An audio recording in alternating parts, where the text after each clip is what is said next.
Pinag-iisipan mo pa rin ba kung magbubook ka ng Disney cruise? If yes, I'll be posting videos about our experience para maliwanagan ka na at i-push mo na yan, te. So this is our day 1. Technically, half day lang siya kasi ito yung embarkation day. After check-in, syempre, in-explore agad namin yung area. Excited? Yeah.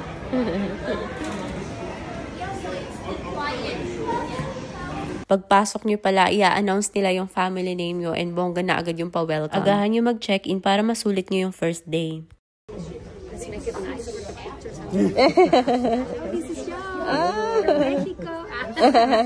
Alright, mi amor. Perfect. Pumunta agad kami sa mga youth club para ma-register si Carlos at Cassie. Bibigyan sila ng Disney band para magamit nila pagpapasok sila for activities. Nakalink yan sa Disney Navigator app, kaya manonotify ka ng updates sa kanila.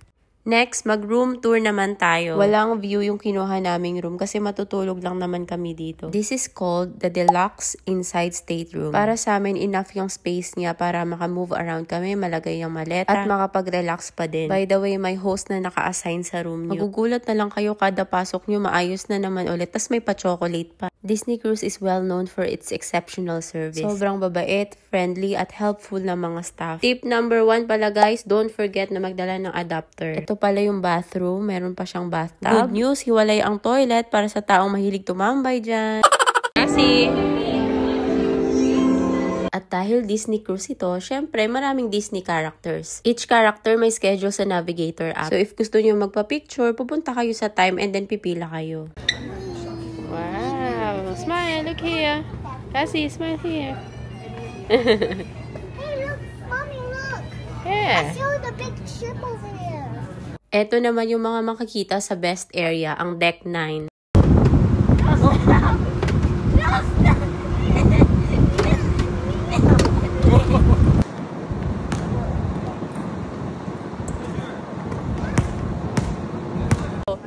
Say hi! Hi!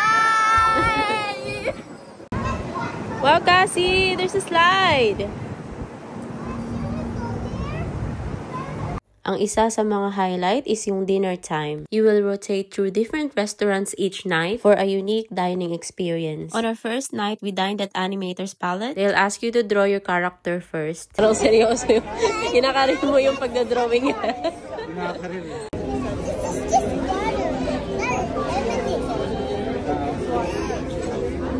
Wow!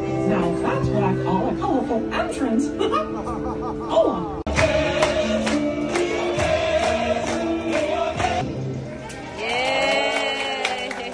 By the way guys, each night may pa-surprise sila. And dito nga sa Animator's Palette, yung mga drawing kanina, yun yung mga lalabas sa monitor.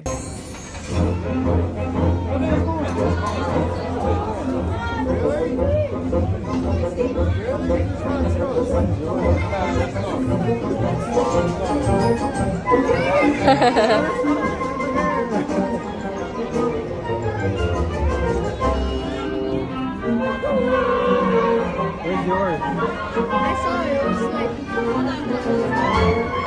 You already saw your drawing? How about me? Where's yours? After mag-dinner, naghanap kami ni Carlos ng water station and habang naglalakad kami, nadaanan namin to. I promise it'll be alright.